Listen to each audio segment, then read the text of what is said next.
Assalamu'alaikum wa rahmatullahi wa barakatuh. Bismillah wa salatu wa salam ala Rasulillah.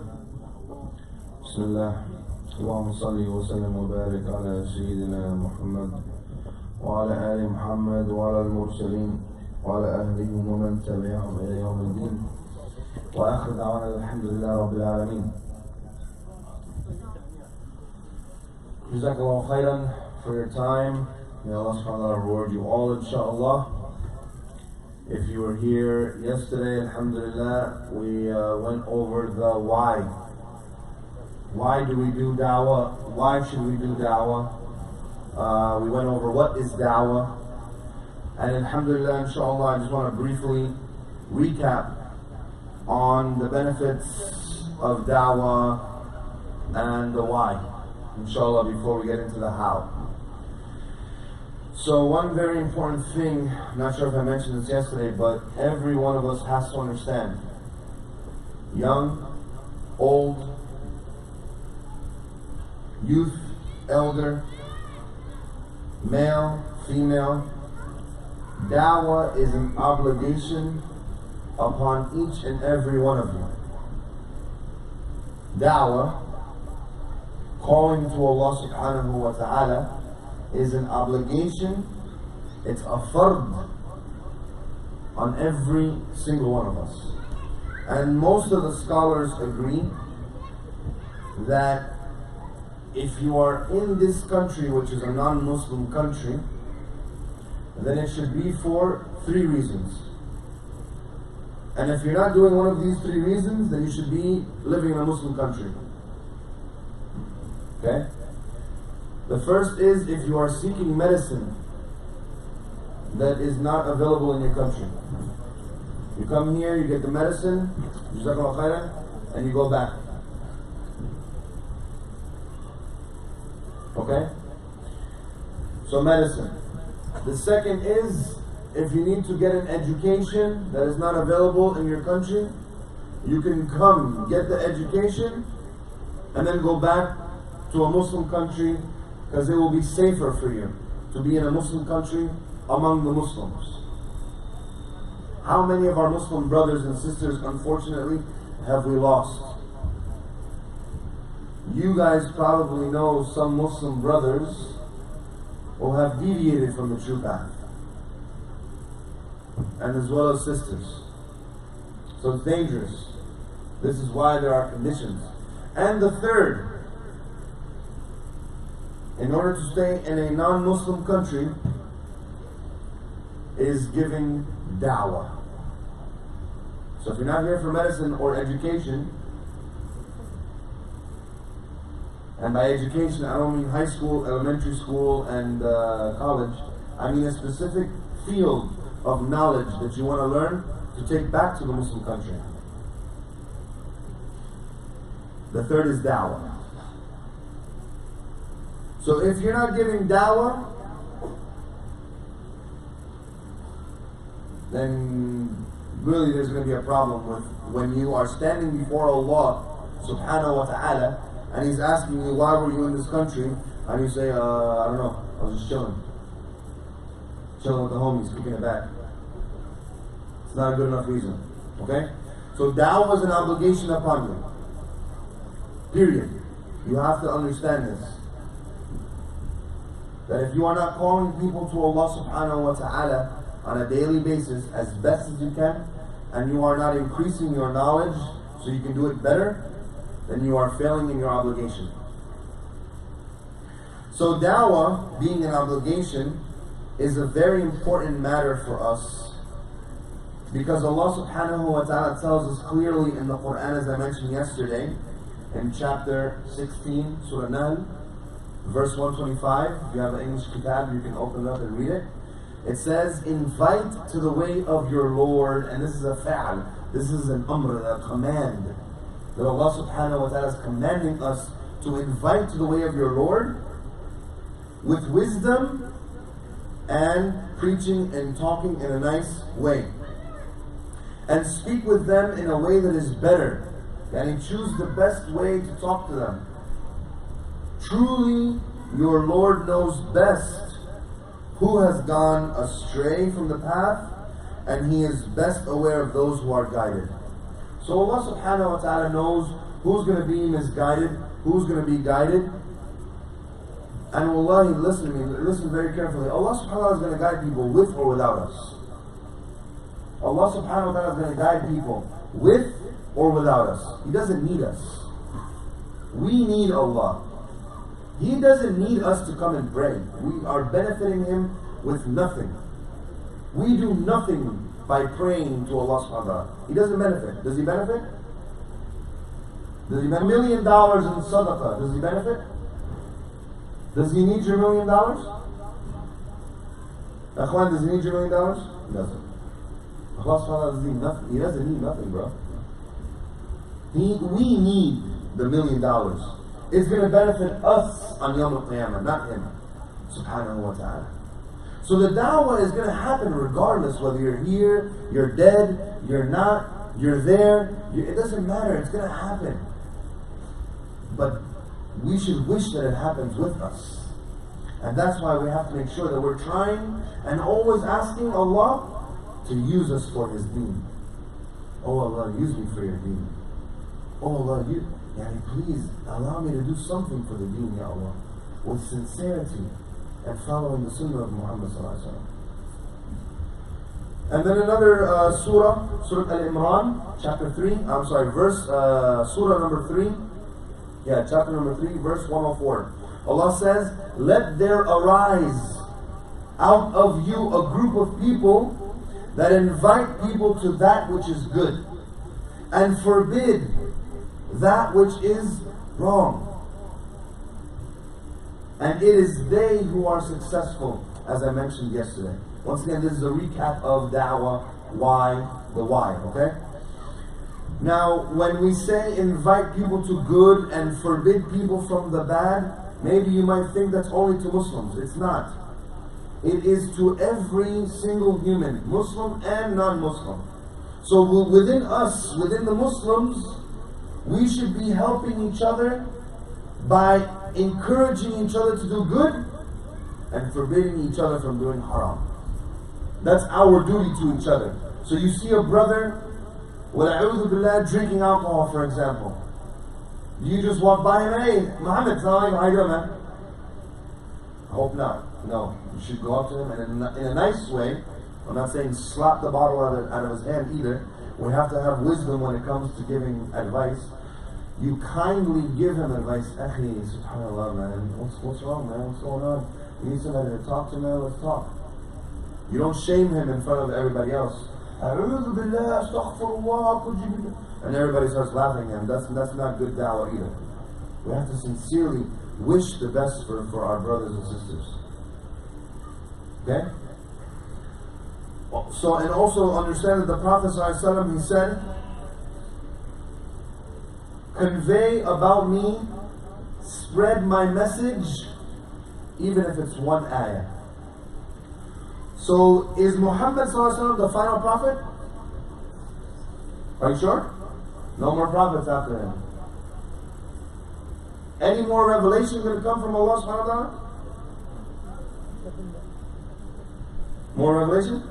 No more revelation. Quran is the final book. We have been honored to be part of the ummah of Muhammad sallallahu alaihi wasallam.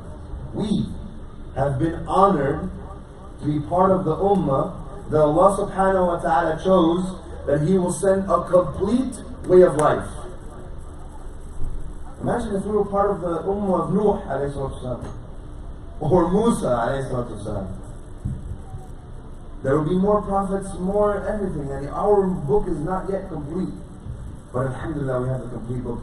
So since there's no prophets, who is going to continue spreading the deen after Muhammad sallallahu alaihi wasallam? Who? The Muslims. It's our job, guys. The torch that Muhammad sallallahu alaihi wasallam was carrying, he gave it to Abu Bakr as-Siddiq radiallahu anhu, the one who this masjid is named after. and the Sahaba. And they took it. And they passed it down to the next generation, to the next generation, to the next generation, to the next generation, all the way to us. Right here, right now, this is us. The torch is in our hands. What are you doing to spread that message? So it becomes a responsibility for every single person to convey the message, since the Prophet ﷺ said, convey my message, convey about me what I came to teach, even with one ayah, even with one verse. Alhamdulillahi Rabbil Alameen, all praise and thanks is to Allah, the Lord of all creation. Khalas, you know that verse? Go spread it. Learn about it. Learn. So your obligation becomes a responsibility upon you according to your level of scholarship. To your level of scholarship. The more you learn, the more of a duty it becomes. The more you're going to want to teach people. The more you're going to want to call people to the beautiful way of life of Islam. So wallahi, trust me, once you learn how amazing the deen is, how perfect this deen is, how amazing Muhammad ﷺ was, you're going to want to call people to that. And the obligation is further emphasized in the following verse, which explains that if you do not spread this message and you keep the knowledge from other people, it is a disobedient act. And Allah subhanahu wa ta'ala curses the people who hide the knowledge from humanity. Let me say it again. Allah subhanahu wa ta'ala curses the people who have the knowledge and keep it to themselves and don't share with the rest of the world. And of course, if you're being cursed by Allah subhanahu wa ta'ala, may Allah make us not of those who are cursed. Ameen. They're probably going to end up in the hellfire. And that's why Allah subhanahu wa ta'ala says in Surah Al-Baqarah, ayah number 159, verily those who hide the clear proofs, the evidences, and the guidance which we have sent down, after we made it clear for the people of the book, they are the ones who will be cursed by Allah and cursed by the cursers. Clear proofs and evidences. By the way, I grabbed this book. Have any of you ever seen this book? Seen this book? Where? Where? Which library? One over here. MashaAllah. What's your name? Muhammad. MashaAllah. This book is in your library right over here. Right around there. 10 steps. This book. Brief, illustrated guide to understanding Islam. First and foremost, get this book and read it. First and foremost. Secondly, understand this book is what Allah subhanahu wa ta'ala used to guide me to Islam. I love this book, man. I see this book and I start reading, I start crying. Because Allah subhanahu wa ta'ala used it to guide me to Islam. This book, man, is so amazing. It is evidence and clear proof. Yani a person reads this, there's no excuse of how you cannot believe in Islam. It talks about the scientific miracles in the Quran, the historical miracles in the Quran, things that Prophet Muhammad sallallahu alaihi wasallam could have never known. 1,400 years ago, illiterate, in the middle of a desert. How in the world do you know what a baby looks like in the stomach of a woman, and what the stages it goes through? How do you know these things? How do you know that the mountain that looks huge on top is even bigger underneath? How do you know that? It's impossible. It's impossible. Okay, so this book, once again, brief illustrated guide to understanding Islam. Please, ya akhwan, please read it. Wallahi, if you read this book, inshallah, you're going to fall in love with it, and then share it with your friends, especially those who are scientific people. Okay. And in the same connection of being cursed and those who are cursed by not sharing the knowledge, there's a hadith where the Prophet ﷺ said, whoever hides the knowledge, Allah subhanahu wa ta'ala will burn him and brand him with an iron brand from the hellfire. The one that they use for the horses to burn and make like a little symbol in them. That's the same one for the hellfire. People will be burned with that, وَلَعُوذُ بِاللَّهِ, in the hellfire. For not sharing the knowledge. Akhwan, we have the knowledge. We have the key to Jannah. Share it with the people. And then of course, like I mentioned yesterday, calling people to Allah subhanahu wa ta'ala will help you complete your own ibadah, your own worship. You will feel complete. And it is the reason why you were created. Why were you created? To worship Allah subhanahu wa ta'ala. And what is the best way to worship Him? Is to call people to Allah. To remind people of Allah. It is one of the greatest acts. One of the greatest things you can do is da'wah. And it comes with one of the greatest rewards from Allah subhanahu wa ta'ala. One of the greatest acts with one of the greatest rewards. As Allah subhanahu wa ta'ala says in the Quran, Surah Fussilat, ayah number 33, and who is better in speech than the one who says, my Lord is Allah, and then stands straight and invites to Allah, and he does righteous good deeds. And he says, I am of the Muslims. So, who is better? Allah is telling us that no one is better than the one who his speech, what's coming out of his mouth, is invitation to Allah. You are reminding people of Allah. You are standing straight and following the sunnah of Muhammad sallallahu alaihi wasallam. You are calling people to Allah. When you're speaking that and telling people about Allah, nothing is better than that, than those words coming out of your mouth. And the reward, as I mentioned yesterday, and I'll finish inshallah with this. The reward, as we know, the Prophet ﷺ, he said that if you guide somebody to doing something good, you will share the same reward. You teach somebody how to pray, every time they pray, you get the same reward. You teach somebody how to make wudu, every time they make wudu, you get the same reward. You teach somebody Fatiha, every time they read Fatiha, you get the same reward. Akhwan, it is like unbelievable how amazing Allah subhanahu wa ta'ala is. He is just waiting. He wants to give us rewards. He wants us to be in Jannah. We just have to put a little bit of effort.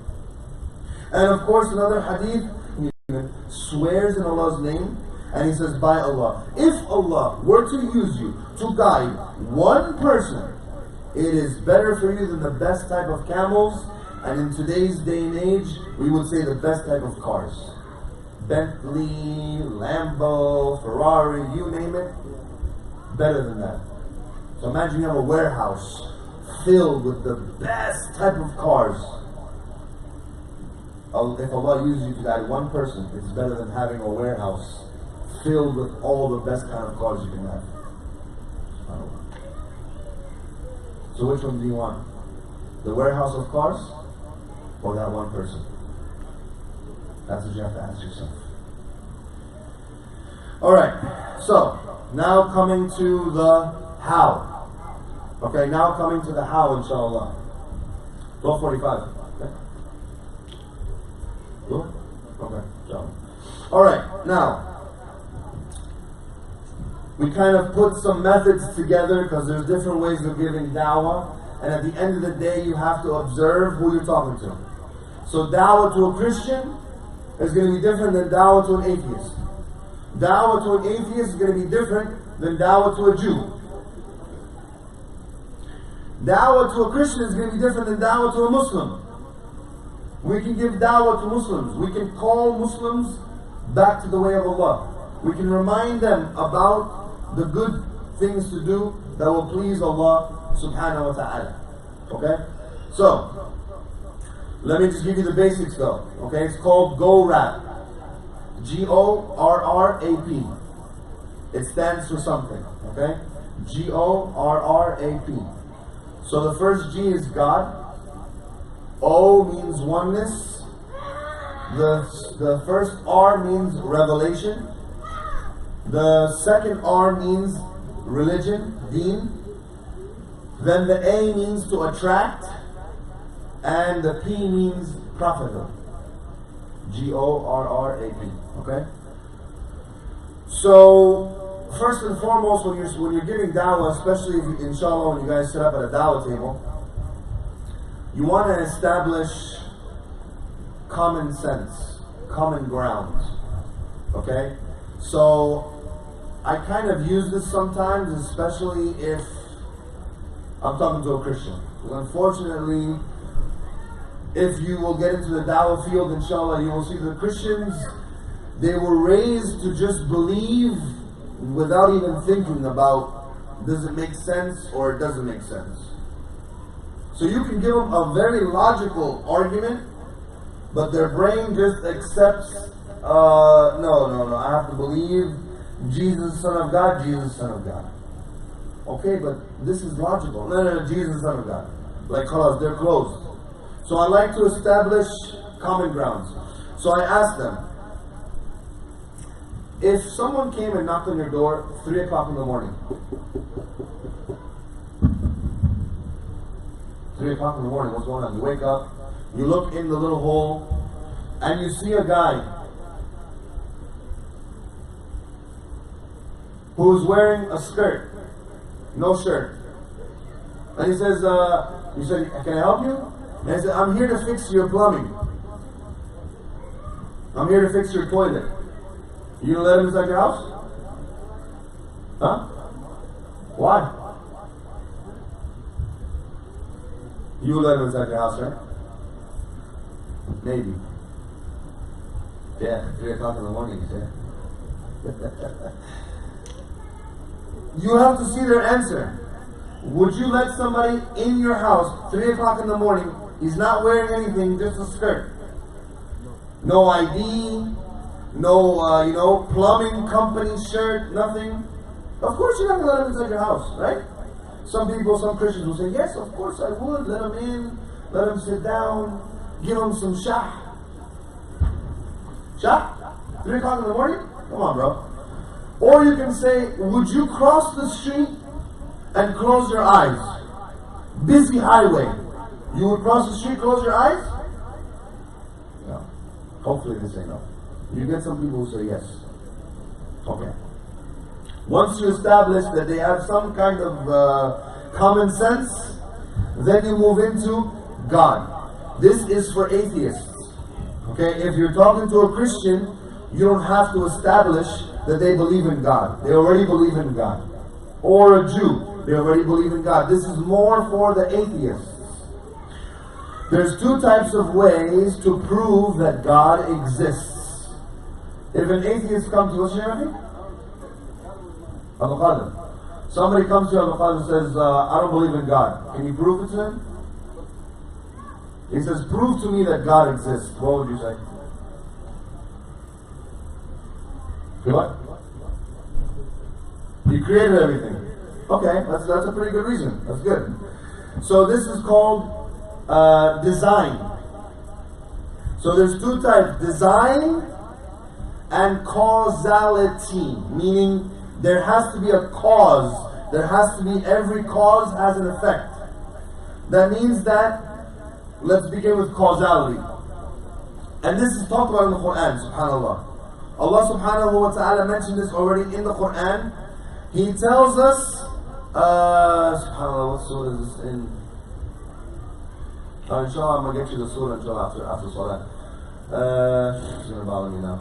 Okay, but pretty much Allah subhanahu wa ta'ala says, and ask them, did they come from nothing? Did all of this come from nothing? Did it come from nothing?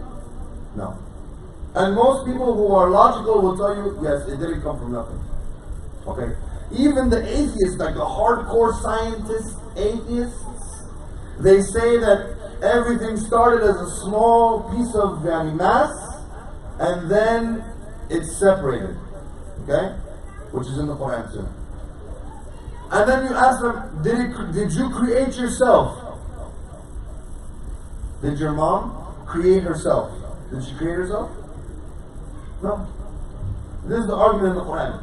Allah subhanahu wa ta'ala says, did they come from nothing? No. Check. Did they create themselves? No. Check. So the only other logical answer is that something created us. Like the brother said. Something created us. Those are the only three options. Think about it very good, there's no other options. Either we came from nothing, either we created ourselves, or either something created us. Okay?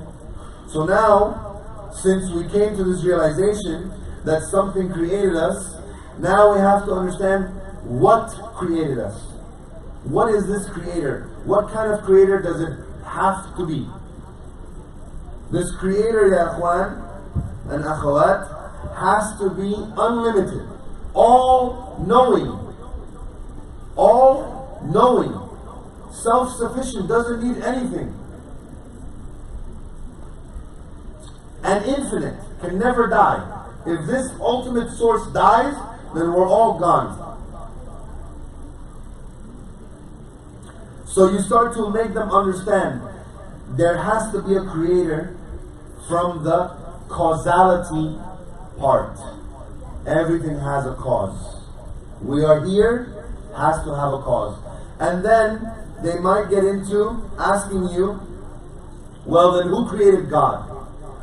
Okay, if God is the creator, then who created God? What do you say? He's infinitive. He's infinitive, very good. If you start asking, well, who created God? Okay, let's say somebody created God. Then who created him? Somebody created him. And who created him? Somebody created him. And who created him? Somebody created him. And who created? You keep going back until when? If there is not a place to stop, then no one would be here. No one would be here. There has to be an ultimate creator, or else no one would be here. Does that make sense? So if you get that, because they like to say that sometimes. Who created God? The creator. Okay? And this is more of the logical way. Look at how amazing this earth is. If we were slightly closer to the earth, to the sun, we would burn. It would be too hot. If we were a little bit further away from the sun, it would be too cold. Allahu Akbar. If the oxygen in the atmosphere and the carbon monoxide and chemicals and all that stuff that works, and I'm not a scientist, I don't know, but if it was off by a little bit, we wouldn't be able to live on earth. Allahu Akbar. What kind of precise creator can do this? It has to be an intelligent, precise creator. Logic. It cannot just be random, like, oh yeah, everything is just so perfect, but it's random. Impossible. And you give them an example.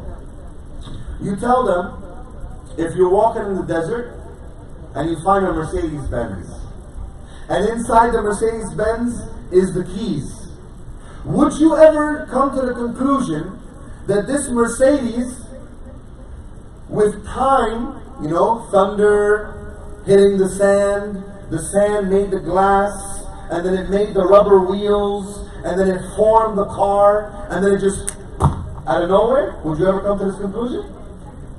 No, you wouldn't. Not buying it. Not buying it, sorry. Especially if the keys are inside. What does that mean? Someone was there. Maybe a lion ate him. Maybe he doesn't like Mercedes anymore. He just walked away. Alhamdulillah, we found the car. We're in the desert. Get inside and drive away. Right? But you would never come to the conclusion of this thing just came out of nowhere. No, Habibi. There was someone was there. And remember this example. This is a very good example to give to the atheists. If you're walking in the desert and you find a Mercedes-Benz with the key in it, would you ever believe that it just came out of nowhere, or somebody had to be there? somebody had to be there. Okay then. Forget the Mercedes, man. We're talking about an Earth and other universes and other galaxies and other planets and solar systems and stars and moons and Allahu Akbar, planets and animals and people, and subhanAllah, how could you think that all this came from nothing? Okay? Or you can also give another example. And this talks more about how perfect the world is. If you put Legos, who knows about Legos? Legos, yes? Legos? Come on, man. Come on, I got some Legos at home, bro. Let me play games, man. You put Legos, maybe 100 pieces inside of a bag. You put Legos inside of a bag. And you shake the bag. For 100 years, you're shaking the bag, for 100 years. When you open the bag, will a beautiful helicopter come out? No. Huh? Is that possible? It's impossible, man. How can this, no matter, a million years you're shaking it, a helicopter's not going to come out. This is part of the understanding of how perfect the world is. Because they say, oh, it was, just by chance that everything came on the design aspect. And subhanAllah, don't judge.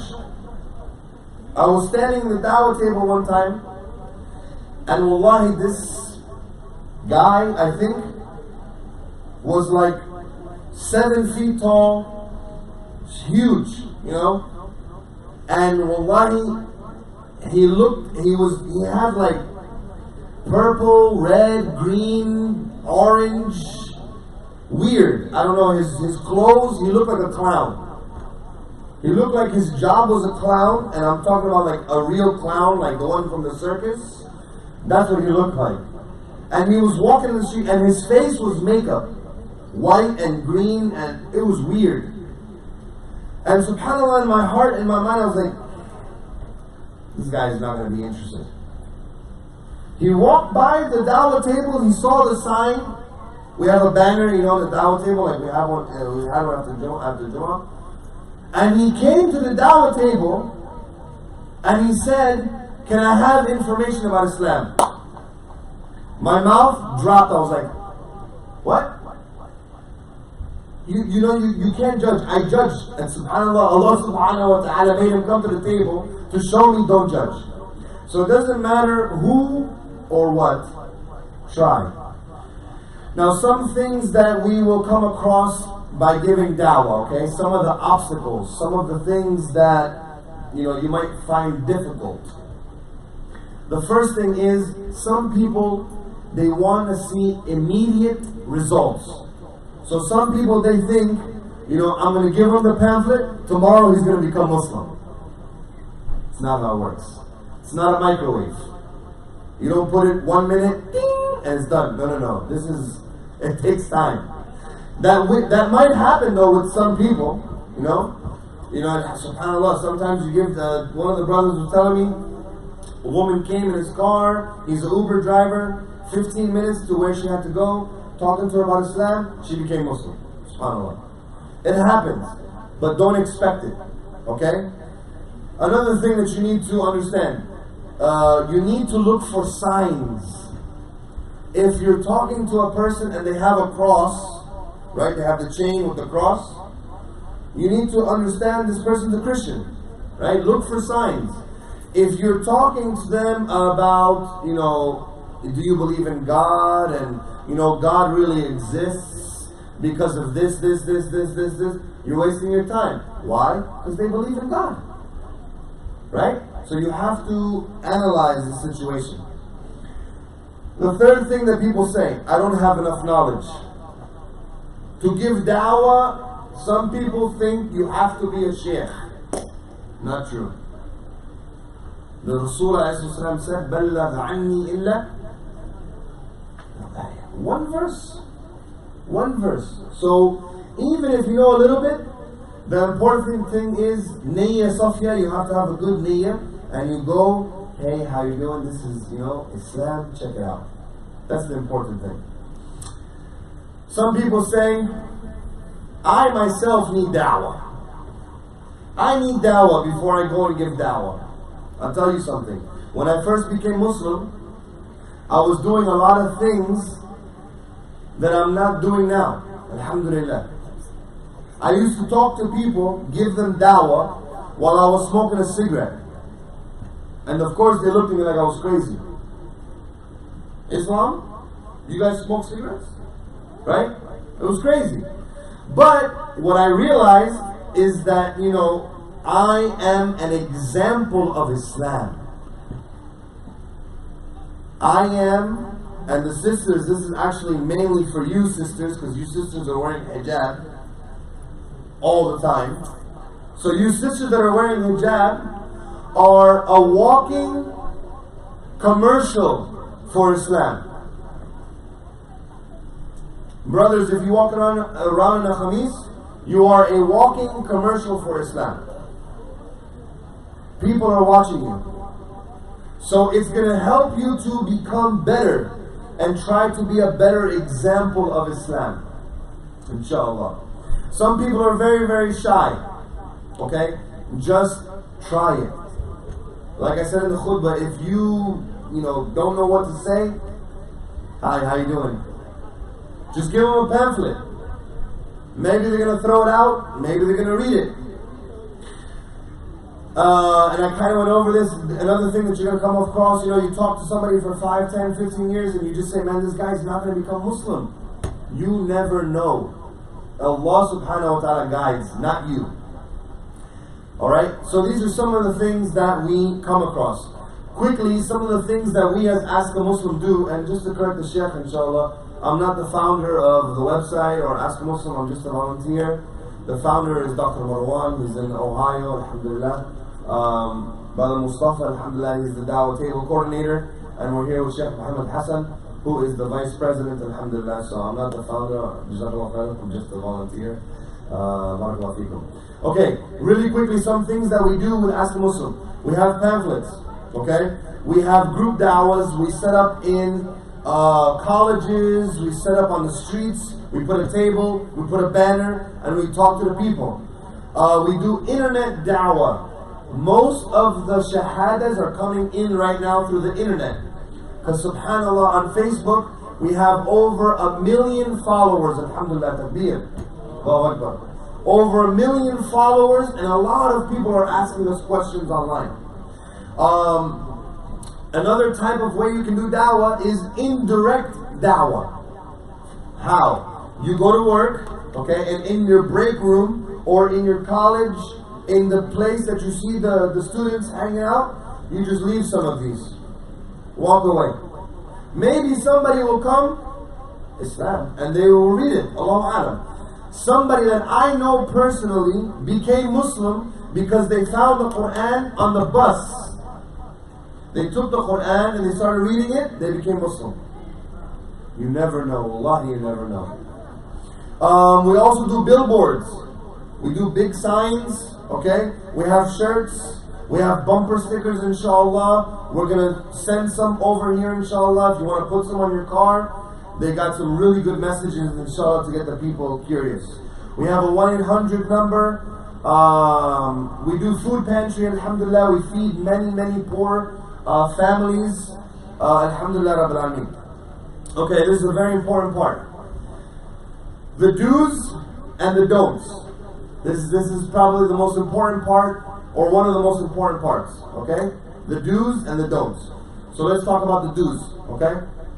These are things that you have to do if you want to give dawah, inshallah. If you are not there yet, work on it, inshallah, okay? Number one most important thing, you must absolutely have patience. Sabr. Inna Allaha ma'al sabir. Allah subhanahu wa ta'ala loves those who are patient. And every prophet was patient. SubhanAllah. Every prophet was patient. Yes? Every prophet was patient? Inshallah, we have to try to be patient. Okay? And I'm going to give you a really crazy story. And this is kind of extreme. And in my 7-8 years of giving dawah, I've only come across 2 to 3 crazy situations. The rest of it, Bismillah, mashallah, has been awesome. This one time, this atheist guy, I'm giving dawah to a Christian pastor. There's a Jewish pastor, okay, the rabbi. And then there's a brother standing right here and he's just watching and listening. So I'm talking to the Christian, alhamdulillah, I have a background of Christian, of the Bible, alhamdulillah. So I know a lot about the Bible, alhamdulillah, bifadlillah. So when Christians come to me, they don't know that I know about, they see the beard, they see the khamis, they're like, oh, this guy doesn't know the Bible, habibi, ta'ala, right? So I start hitting them with Bible verses and they're like,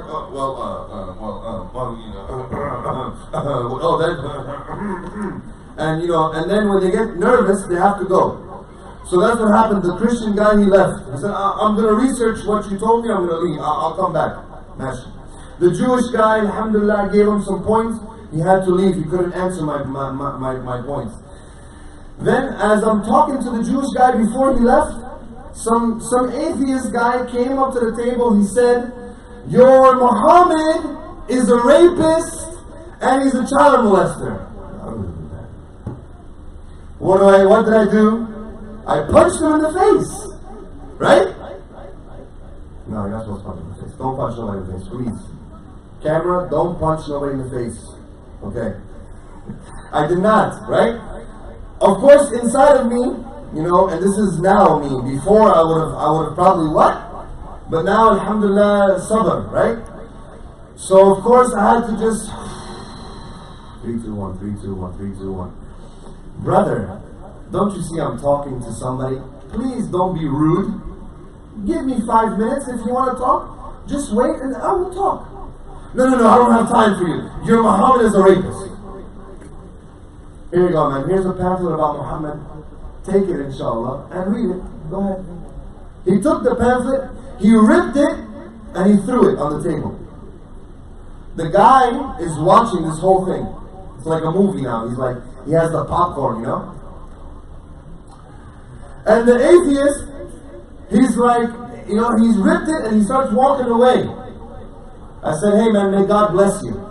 I don't believe in God. You guys are liars. You guys are terrorists. And he walked away. I was crazy, man. So the Jewish guy left. And then I said to this guy who was standing here the whole time, I said, how can I help you, man? What questions do you have? He said, I don't have any questions.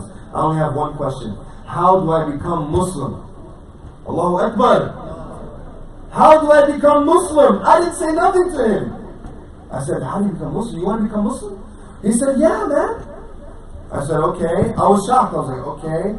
I was like, why? He's like, because the way that you were dealing with these people with patience, your deen has to be the right way. Your religion has to be the right way. SubhanAllah. So patience, ya akhwan, patience is very important. People are going to say things that might get you upset. Have patience, ya akhwan. Sabr. Second thing, please, when you give dawah, if you haven't noticed, I like to try to, make people laugh. Try it. If yes, Islam is the 5 pillars of Islam, and Muhammad, peace be upon him, came with the Quran, and he came to give the final message, hellfire if you don't believe. No one's going to listen to you. They're going to think you're crazy. They might call the cops and say, listen man, this crazy Muslim over here is trying to talk to me about Islam. It looks like he wants to kill me. Smile, okay? Smile. Hi, how you doing? This is what Islam is about. Try to make them feel comfortable, right? If you can make a joke and make it something funny, alhamdulillah, is good, okay? And subhanAllah, the Christians do this in Columbus State in Ohio. Brother Mustafa does dawah in Columbus State. How many times do you see the Christians with the big microphone? A lot. They come with a big microphone. Jesus is Lord. You will go to the hellfire. Wallahi, the people come to us, wallahi, and they tell us, thank you for not using a microphone. And they're Christian. And they come to us, thank you for not being like those people over there. Thank you for being nice. Okay? Third, be simple. don't start getting into crazy tangents and formulas and this is why and Hadith Sahih Bukhari volume 2 verse 3006 edition 4. I mean be simple, keep it nice and simple, right? One God, the messengers, they all came with the same message, right? Muhammad ﷺ is the final one. Isa ﷺ was a great prophet. Keep it simple, okay? Also understand, a lot of your dawah is body language, how you move, okay? So get some confidence in there and talk to them with confidence, because most communication is non-verbal, okay? Another thing, listen more. For the most part, there are some people who like to talk too much. You have to cut them off sometimes. But for the most part, you can listen. Listen to the person. What do they believe? What do they know about Islam? Listen to them. Listen. Okay? Another thing that you must do, have eye contact. Okay? I don't know how it is in the Somali culture, but in the Spanish culture, okay, my mom is Peruvian, if she's yelling at you, or she's asking you a question and wants to know the truth, what does she say? Look at me in the eyes. Is that the same thing in Somali culture? No. Ul. Huh? Okay. No, look at me in the eyes, just ul. Alright, no problem. In Spanish, they tell you, look at me, and then they give you ul. So we still get ul, don't worry about it. So they say, look at me in the eyes. So looking in the eyes builds trust. Okay, now we know this is the truth. Oh, alhamdulillah. So look at them in the eyes, right? And give them the da'wah while looking at them in the eyes. Be straightforward. Okay, be straightforward. Sometimes some people who give da'wah, they get the question, if I become Muslim, do I have to stop drinking? Brother Mustafa? If I become Muslim, do I have to stop drinking? And I really like drinking alcohol. You have to come into Islam fully, mashallah. Some people will say, well, I mean, in the beginning, adi, just become Muslim, drink, and then khalas, no problem. You can say that, but in a different way. You can tell them, the most important thing is to believe La ilaha illallah Muhammad Rasulullah. Do you believe that? Yes? Khair. Become Muslim, and then you're going to take baby steps, little by little, right? Does anybody become an angel overnight? No. Everybody sins, right? Okay, people have different sins, so we tell them it's step by step. Step by step. Okay? Yes, alcohol is haram. Yes, 100%. Alcohol is prohibited. Yes, 100%. But the most important thing is to become Muslim, and then you work on the alcohol. You work on your sins little by little, inshallah. So be straightforward, okay? Also use stories from your past, from your friends, people that you know, and then also avoid unnecessary confrontation. Some people just want to argue just to argue. Don't get into these conversations with these people, okay? Now the don'ts. The don'ts is important, okay? If it is corrupt, no one's going to listen to you. Imagine somebody comes to you and tells you your Quran is, there's a mistake in your Quran. Are you going to listen to anything they say after that? No, khalas, your wall is up. What did you say about my Quran, bro? Same thing for these guys. So we want to tell them that, but in a nice way. Okay? They become defensive, and khalas, they don't listen to nothing. Like we said, don't be annoying using the loudspeaker. We want to try to be as nice as possible. Okay? Don't exaggerate anything. Hey man, if you become Muslim, man, you're going to get $10,000 tomorrow. Don't do that. Don't exaggerate Islam. Okay? Say for what it is. Don't get into a negotiation. Oh, I will become Muslim if if you become Muslim, then we will give you money, or you can become Muslim and don't worry about it. You can do it. Don't get into a negotiation. Okay? Don't. Islam is Islam. If you want to accept it, alhamdulillah. You're going to have sins, things you have to work on. That's going to take time. Also, don't ever give up on a person. Don't ever give up on a person. No matter how long you've been giving da'wah. Prophet Nuh ﷺ did not give up for 950 years. 950 years. He never gave up. Okay? Also, don't start your answer with no. Don't start your answer with no. So somebody says to you, can I drink alcohol if I'm a Muslim? Don't say, Astaghfirullah, no, never. What's wrong with you? It's not the right way to give them to answer to them. Answer to them and say, well, you know, isn't alcohol harmful? Is alcohol harmful? How many people die from getting drunk and driving? A lot of people, right? They're going to say yes. Okay. And the way I answer personally, I say, anything that is bad for you, Allah subhanahu wa ta'ala made it what? Haram. You're a smart kid. Who is this kid? I like this guy. He's going to be with me tomorrow, inshallah. And anything that is good for you, Allah subhanahu wa ta'ala made it halal. So Allah, who created us, He knows what's good for you and He knows what's bad for you. Okay?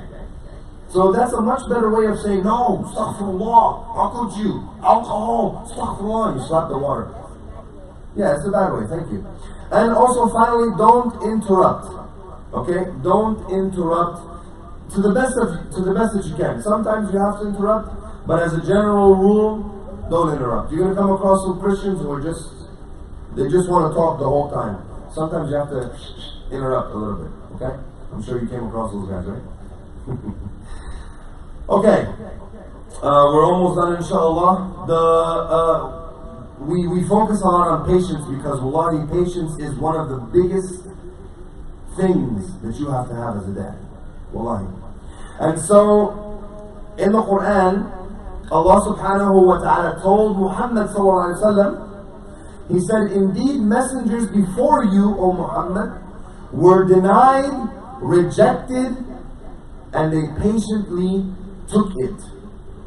And they took the harm of their people until our help came to them.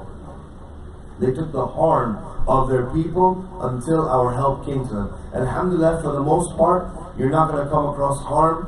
You might come across rejection and denial, but alhamdulillah, the prophets all took denial and rejection, and they were patient. Okay? They were patient. So remember that Allah subhanahu wa ta'ala loves the patient ones. So I'm going to give you just 5 simple reasons of why people become Muslim. Okay? Number 1, it agrees with human nature.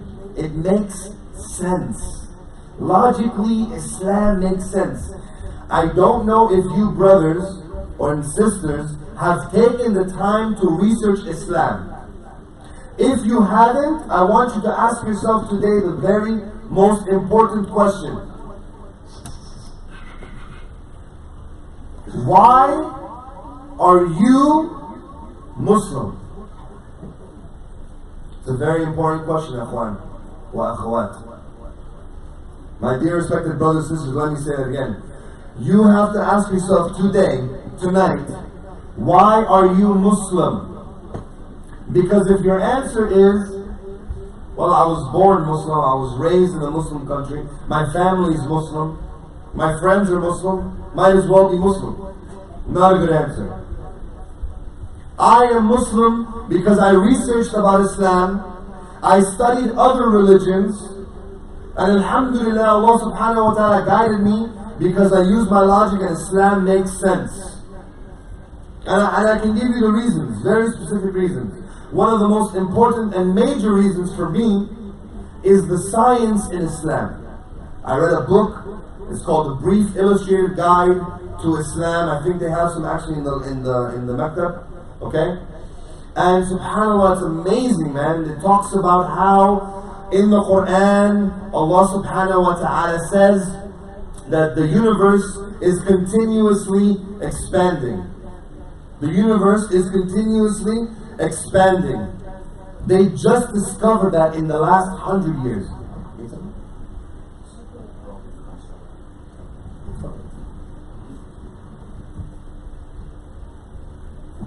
Bismillah. أبوالي كوالدان لبضان بابور ضد حنيمة مرتدات كسيرة دي بغلين بارك الله تطوري تي وتيوتو سيانا أو دوليا 976 UTK 976 UTK أو دوليا وتيوتو سيانا يعني لو هايلاندر وبراغا DJS 032 لبضان كوالدان كسيرة ورايا ودي حنيمة بحرها لكن بارك الله تطوري تي.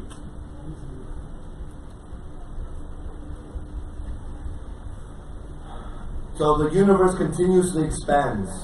This is an ayah in the Quran. It talks about how the embryo, when we were all little like this, little eggs, how it looks in the woman's stomach, and how the stages and how it's formed. It talks about how the atom, there's something smaller than an atom. And in the last 100 years, they just discovered that the atom could be split. The information that it's impossible for Muhammad sallallahu alayhi wasallam to have known this information. Allahu Akbar. There's a professor, his name is Professor Keith Moore. They call him the father of embryology. He's a professor in Canada.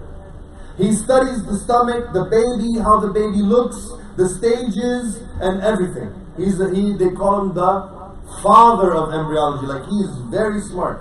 He read this ayah in the Quran. You can YouTube him. Keith Moore becomes Muslim. He read this ayah. He said it's impossible for Muhammad sallallahu alaihi wasallam to have known that information 1,400 years ago. Impossible. And he became Muslim. Allahu Akbar. So you have to ask yourself the question, why am I Muslim? And get to that answer. And if it's because my parents, not good enough, research your own deen. Get to the point where you're like, this is the truth, man. Once you get to that point, your feet will be stuck, man. You're not going anywhere. And you will want to call people to Islam. So it agrees with human nature. The second reason is because of the salah. Many people see the Muslims praying and they get interested in the salah. They want to know what that is. I know many people who became Muslim like that. The third, Islam has a solution and answer to every problem. Islam has a solution to every problem. For those of you who know Dr. Zakir Naik, that's pretty much the name of his show, right? The solution to humanity. Subhanallah. Fourth, and this is a big reason, the devotion to Islam by the Muslims. Some people, they love how we memorize the Quran. When I tell people that right now there's more than 20 million Muslims in the world that have memorized the Quran from cover to cover, they always get shocked. What? Really? Wow. Wow. This is amazing. We pray 5 times a day, alhamdulillah. No other deen does that. We fast for 30 days. No food, no water. Ask your friends in school that are not Muslim, ask your co-workers, do you know that during Ramadan we don't drink water? They think you don't eat, but they think you can drink water. We don't drink water. When I tell them we don't drink water, how do you do that? Oh my God, no water? Oh my God. Try it one day with me, no problem, let's go. Okay? And then the fifth reason is because subhanAllah, Islam is a complete and perfect way of life. Every single thing the Prophet ﷺ taught us how to do it. Every single thing. Everything he taught us how to do it, ﷺ. Okay? Alright, and finishing up, inshallah, the last part, how to approach the people, and inshallah, I'm going to show you this with Brother Mustafa, okay? But there's 2 ways. There's a direct way, and then there's an indirect way. Okay? There's a direct way, and there's an indirect way. The indirect approach, okay, is through your manners and behavior. You try to follow the sunnah, you smile, you smell good, you dress nice, you have good manners, right? This is indirect. People are going to see how you act. And wallahi, if your name is Muhammad or Ahmed or Zainab or a Muslim name, people are watching you, so be careful. People are watching you. If you dress like a Muslim, if you have a Muslim name, people are watching you. Okay? Another trick that Kamal Mekki talks about.